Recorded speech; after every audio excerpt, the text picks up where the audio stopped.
You are listening to episode 313 of the Peaceful Mind podcast.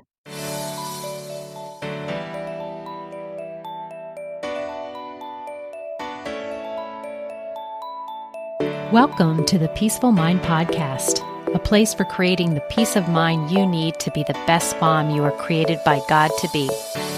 If you want to bring more balance, more joy, and more peace to your motherhood, this is the place for you. I'm your host, certified life coach and Catholic mom, Danielle Tino. In the name of the Father, of the Son, and of the Holy Spirit, let's get started.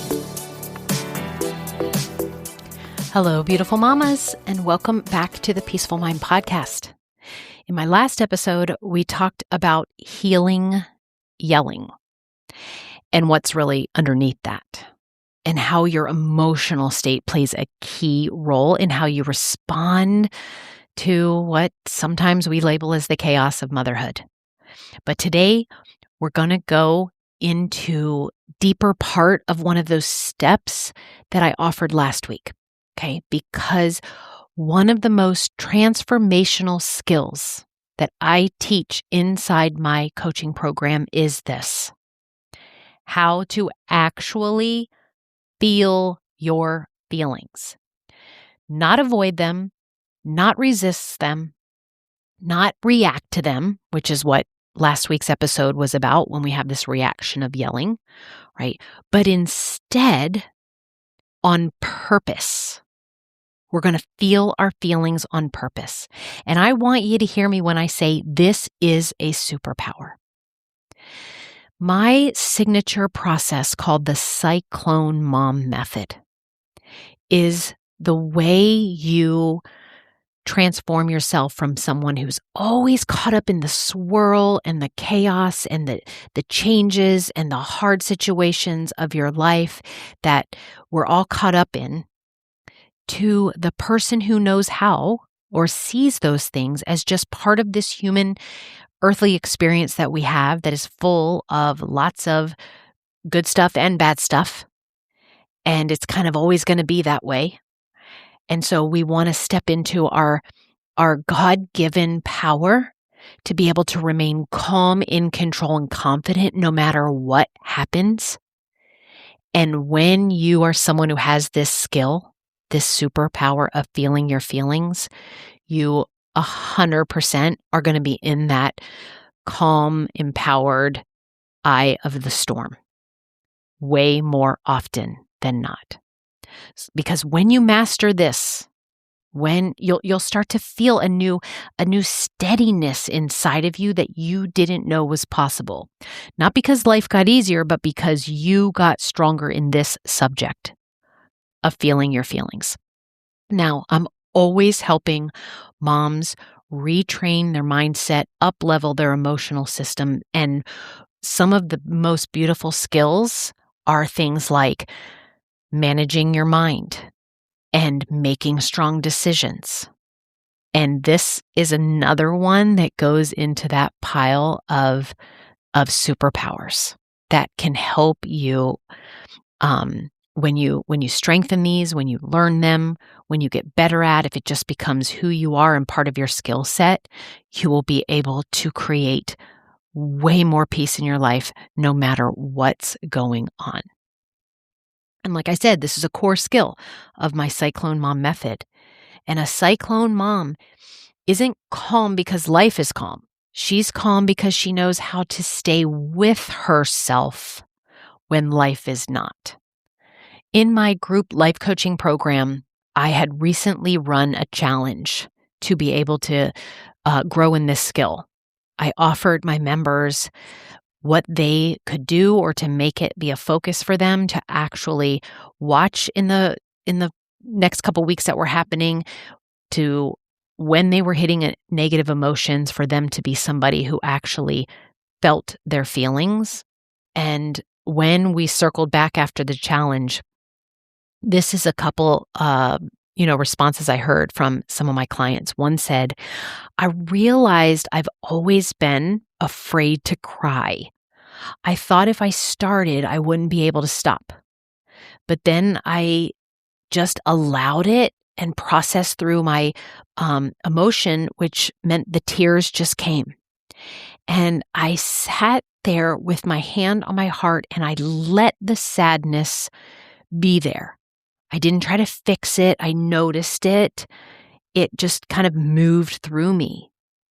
And I realized I didn't break by letting that happen. I actually felt okay. I then felt a peace even while I was crying. And that's never happened before. Isn't that awesome?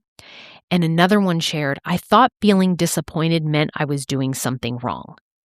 But when I stopped trying to push it away and I just let myself feel it, it didn't grow. It actually passed. I didn't get stuck in it like I thought I would. I love it. I love to hear that kind of response. This is what I want for you all in today's episode. These weren't moments, right, that these women were falling apart. These were moments of them becoming, coming back to themselves, becoming back to more whole in those moments. And they learned what so many of us don't get taught, that emotions are not emergencies, though your brain wants you to think that they are. They're just experiences. And they move when we allow them to. And that is what I want this episode to bring you closer to, right? I want you to experience firsthand that allowing emotions doesn't mean you're going to stay there forever, so we don't need to avoid them, okay? So if you're someone who's afraid of kind of getting stuck in a negative emotion, and you've been taught to really move past things quickly, or maybe to just jump already automatically to looking on the bright side of things, then today's episode is especially for you. Let's start. I want to walk you through simple, powerful process that helps you become someone who feels your feelings all the way through without spiraling or without stuffing them down. Because if you don't spiral on negative emotions and you don't stuff them down, you will have a whole bunch more peace of mind in your life. And of course, that is the purpose and mission of this podcast, is to help all you mamas have more peace of mind in your life. Okay, let's begin here on why we don't actually let ourselves feel our feelings. Why do we react to them? Or why do we distract ourselves from them? Or why do we judge ourselves about having negative emotions in our life? Well, it is because we've been taught that emotions are a problem.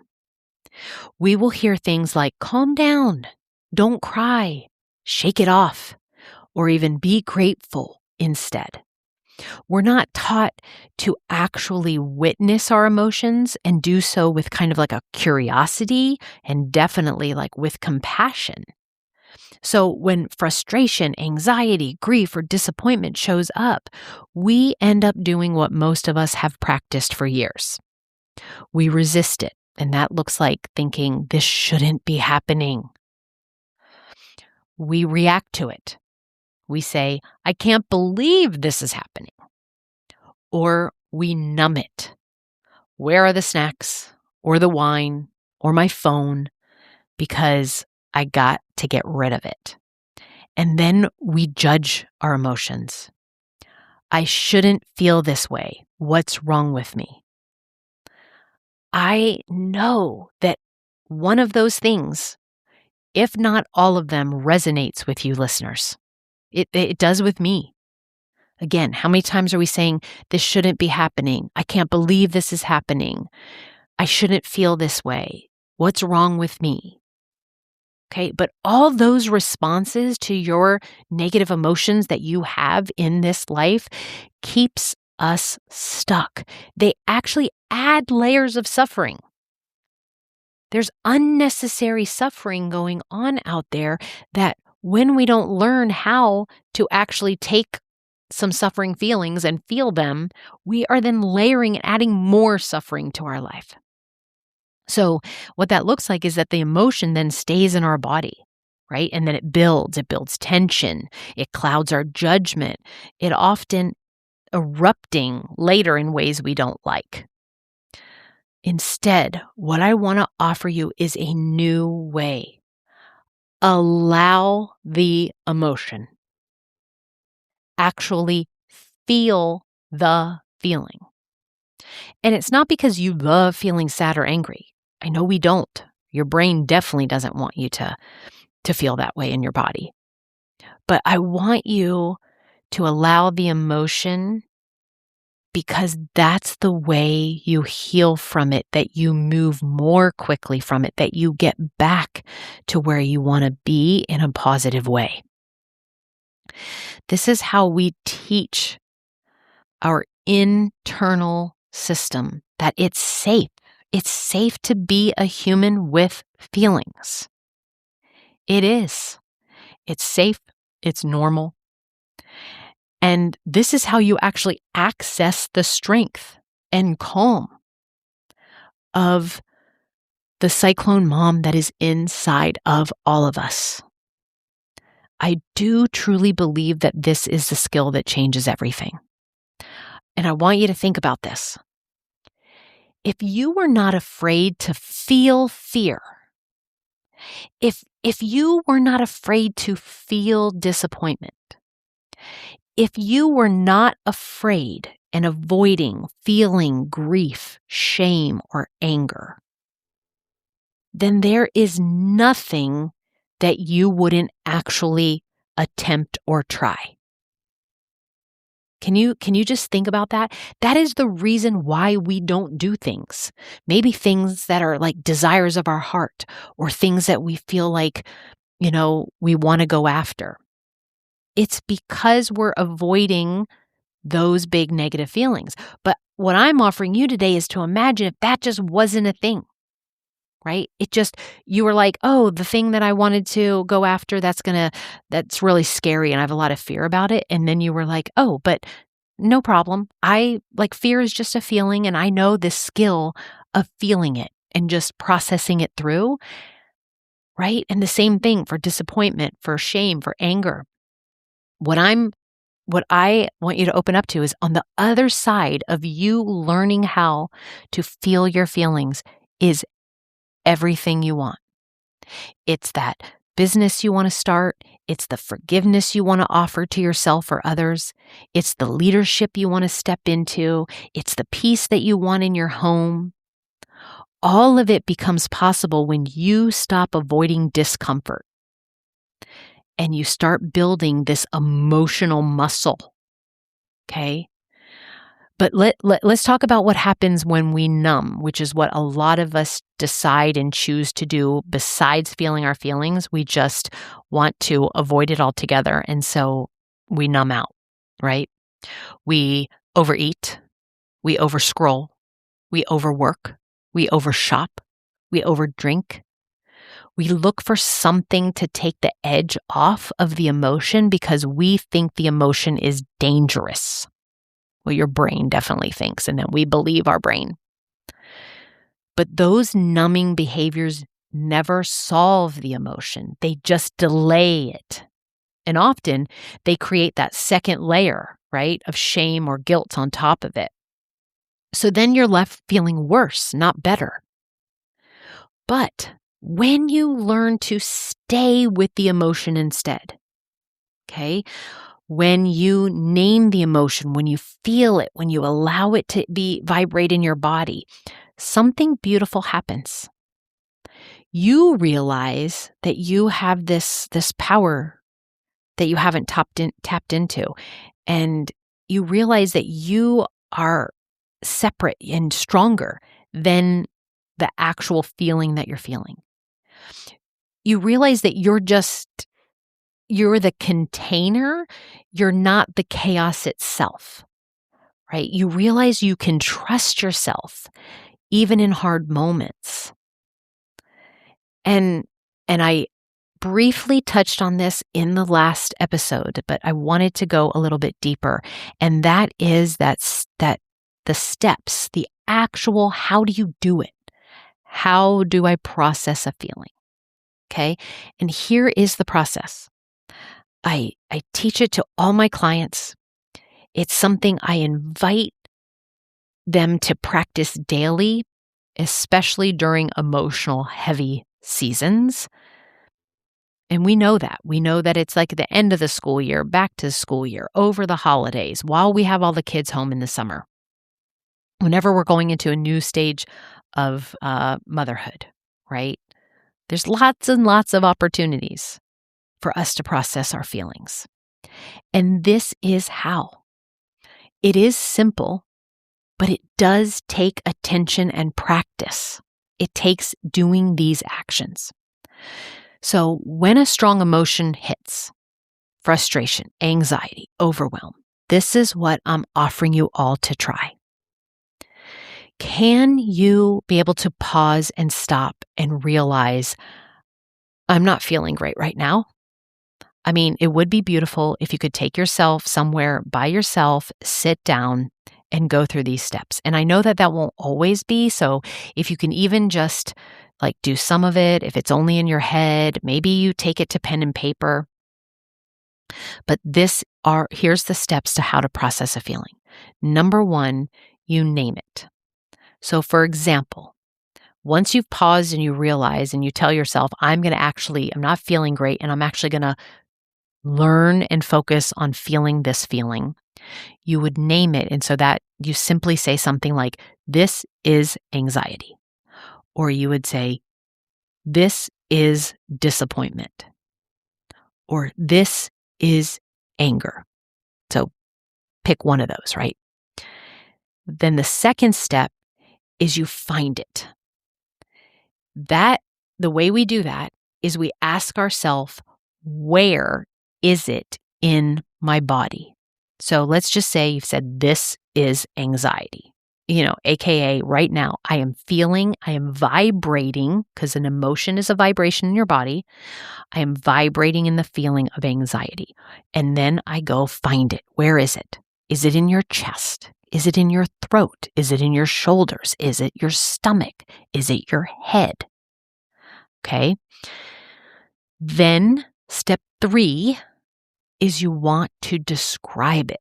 So now you take it wherever it is in your body, and you're taking your mind and focusing there. You want to describe how the anxiety is showing up in that place in your body.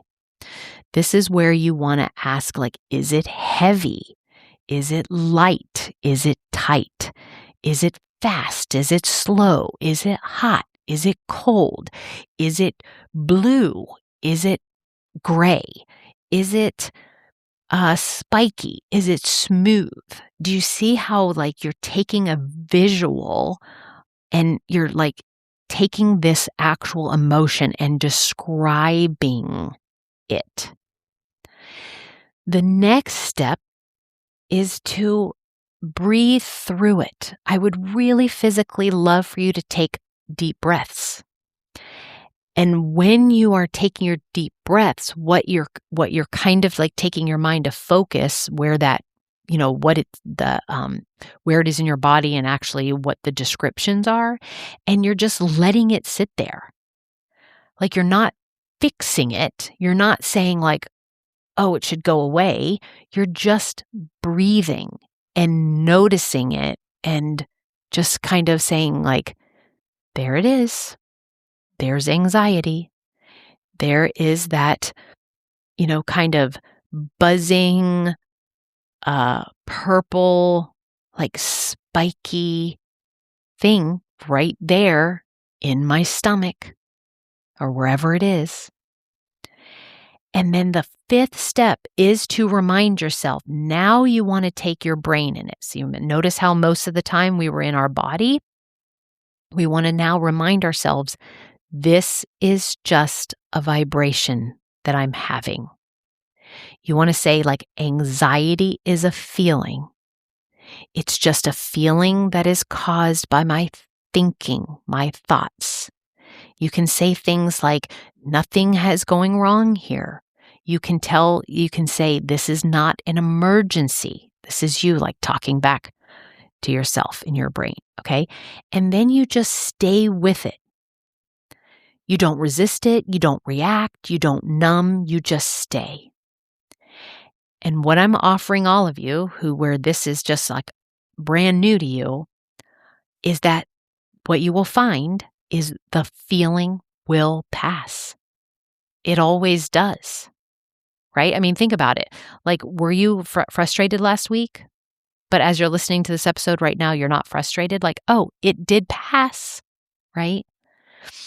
But this process, when you do it, it can help you process it faster, quicker, can help you get more awareness about the which emotions are the ones that are just like your regulars that are in your life all the time. Yeah. And each time you do this, each time you stop and you say, I'm not feeling great, and you notice it and you decide to process a feeling and you go through the 5 steps of naming it, finding it, describing it, breathing through it, and reminding yourself about it. When you stay with it and you choose not to resist, not to react, not to go numb, okay? Each time you do this, you will build a trust with yourself and you will get better at it. You will then be someone who learns how to create a safety inside of your body. Each time you do this, you become more calm. You become more grounded, and it's not because of what the old ways where you're trying to like just control everything outside of us, control of our environment, and to change things real quick and to hurry up and get back to feeling better. But it will be because you've learned to master your internal world. So, and this is a practice. Let me be clear.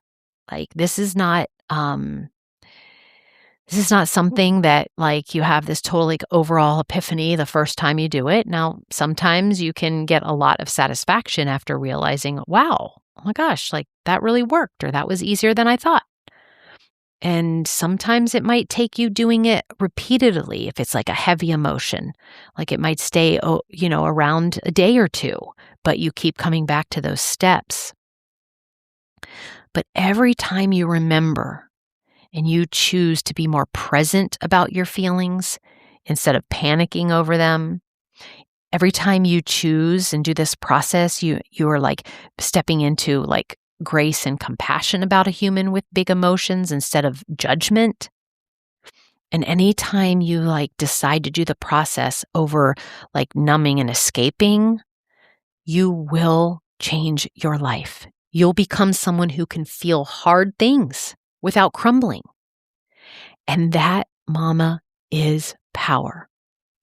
That is what allows you to stop yelling, to stop numbing, to stop second guessing yourself, to go after those dreams and the hard stuff that requires negative emotion. Like for myself in the example of like even just deciding to become a coach and all that goes with connecting with people and having, an online system in place. I've had to feel fear. I've had to feel rejection. I've had to feel vulnerability. Those are just, and fear, those are just like 4 heavy emotions. And so I didn't let it stop me. Someone was like, okay, yeah, gonna have to be vulnerable.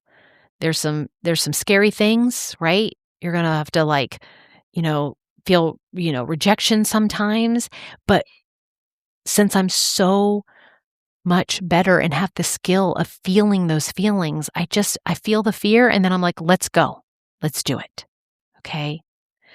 And this is what makes you like the eye of the storm, the calm part in your home. And this really matters, this skill, because here's the truth. Every time you feel your feelings on purpose, you are like regulating your emotional well-being.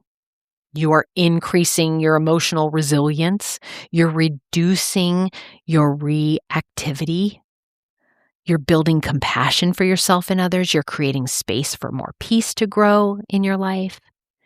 And it's not about fixing yourself. It's not about staying positive all the time. And it's not about never feeling frustrated, angry, sad, anxious, or overwhelmed. Those things are going to be part of our life.